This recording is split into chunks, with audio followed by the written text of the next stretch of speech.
Useful guidelines to better photography. Guidelines of composition. There are suggested formulas and rules in photography. However, rules are meant to be broken.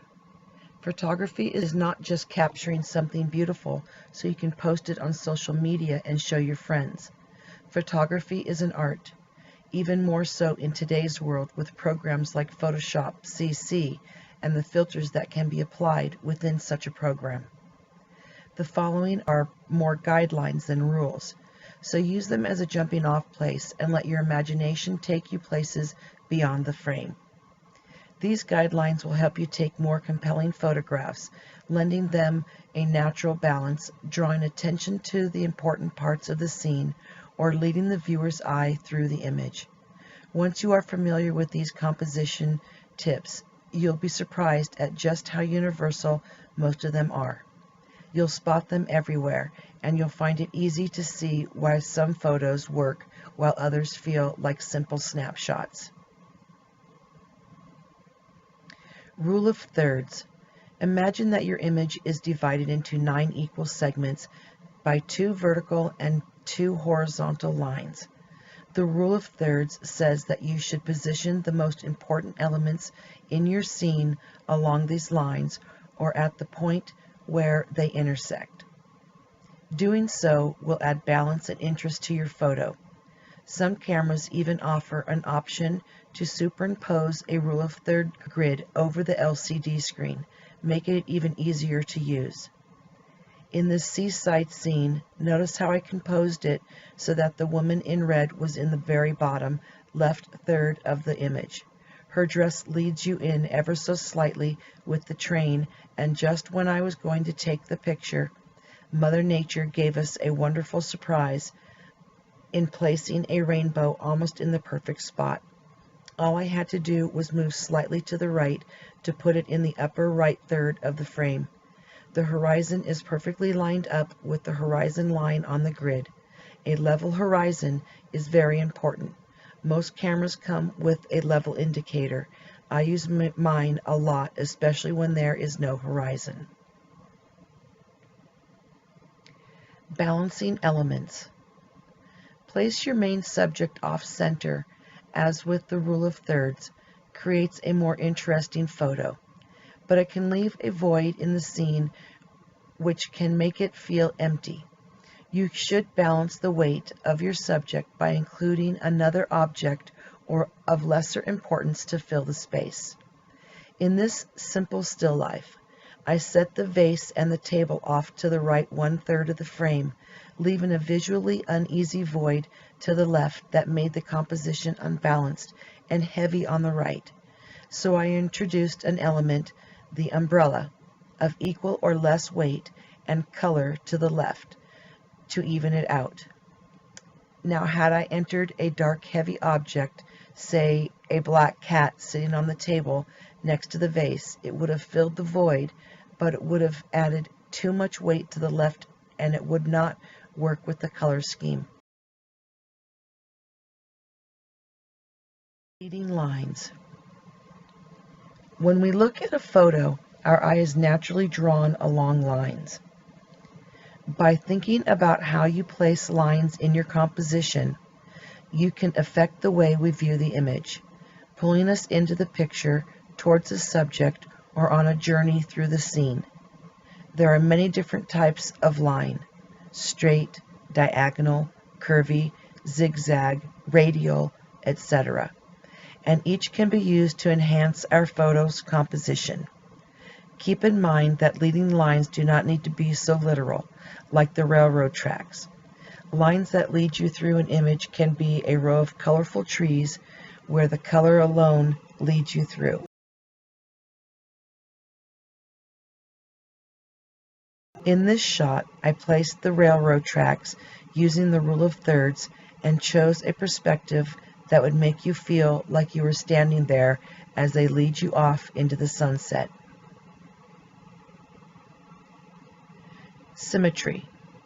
Here is one of my favorite forms of breaking the rule of thirds. Symmetry can be very dramatic and appealing. Putting something dead center draws attention to it and pulls you right in. There is no question of what the focal point of the image is. This tree at sunset has a lot to offer. It has cool texture in the stormy clouds and in the grass. It has leading lines with the shadows of the trunk drawing you in. It has atmosphere because of the warm light and color tones, and the subject fills the frame with drama.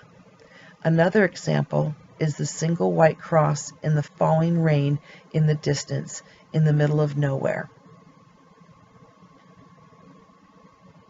Viewpoint. Before photographing your subject, take time to think about where you will shoot it from. My viewpoint of these poppies has quite an impact on the composition of this photo, and as a result, it can greatly affect the feelings this image evokes. Rather than just shooting from eye level, consider photographing from a bug's eye view, from above, from the side, from the back, from a long way away, from very close up, and so on. I'm very tall, so I see things from a different vantage point. I often find myself squatting to get lower, so my images aren't always from a high vantage point. One of my favorite vantage points is down low, especially shot with a fisheye lens. It can really add dramatic impact.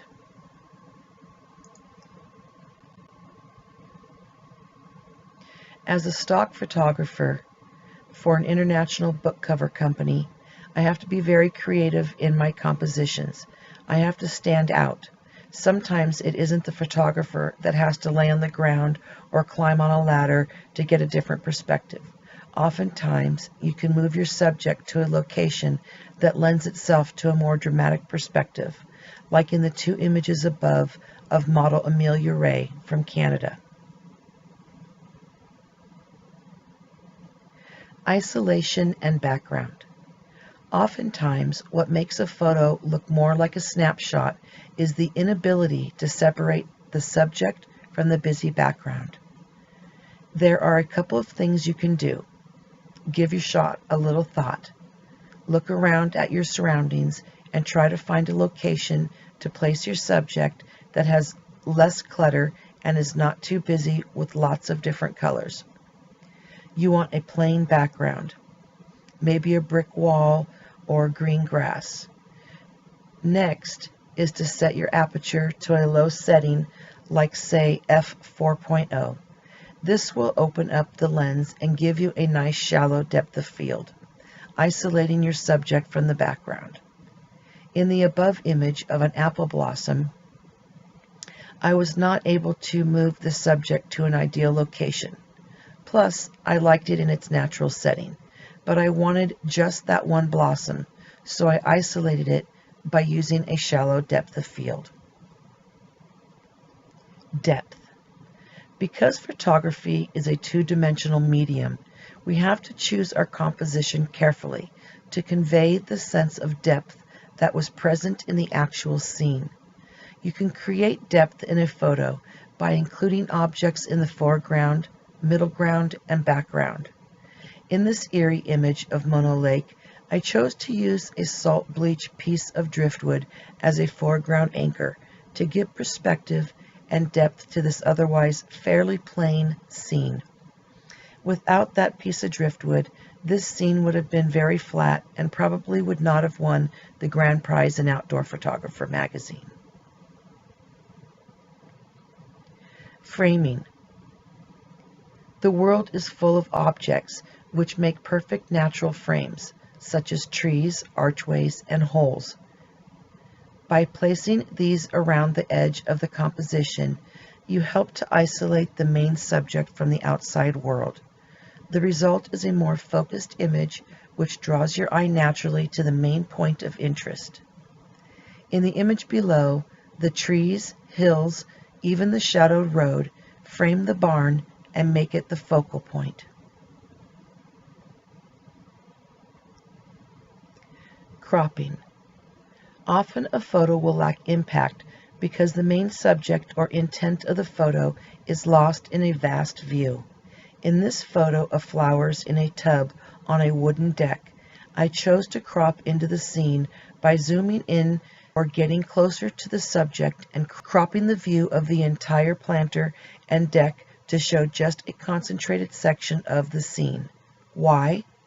Because the reason I liked the scene was the contrast of fresh flowers to old wood, and I liked the textures and the lines in the wood in opposition to the dots of lavender flowers, and the colors were on just about the same hue scale throughout.